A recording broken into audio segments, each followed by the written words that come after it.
At sumapit na nga ang araw ng Eid guys. So wala tayong magagawa dahil kailangan nating katayin ang ating biniling baka. Nakakaawa man pero ito yung kanilang tradisyon na pag-araw ng Eid. Siyempre binibili nila yung baka para kakatayin at ihanda o ipakain at ipamimigay ang kanyang karne sa mga taong mahihirap. So ganyan talaga sila guys.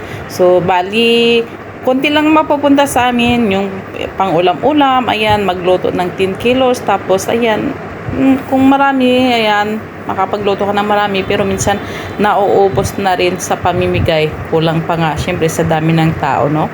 At hindi naman lahat ng tao ay nagkakat ng baka or nagkakatay ng baka. Yung mga mahirap, syempre hindi rin nila kayang bumili ng baka, kaya ayan, yung baka na yan ay para sa kanila, ipamimigay para sa kanila. So may pumupunta dyan at maghingi tuwing tapos na yung cutting ng baka. Ayan, pag yung chinap-chap na siya ng maliit at ipamimigay ng mga tagkalahating kilo, ayan, minsan 1 kilo, minsan may tag 2 kilo. So depende kung sa mga friend ng asawa ko na hindi sila nagkatay ng baka, medyo syempre madami-dami din ang ibigay, minsan 2 kilo, 1 kilo, ganyan ang ibigay sa kanila.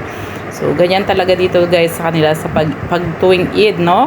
Happy sila yan. Kahit na mahal yung baka, mag-ano yan silang bibili ng baka para lang sa ganyan. So, ang saya nila guys tingnan tuwing Eid, no? Nag-enjoy silang magpunta sa market ng mga baka. Ayan, mapababae man o lalaki, they're enjoying. So, ayan na nga guys ang ating baka. Itsatsapa yan ng maliit, tapos yan ang pamigay natin sa mga taong pumunta.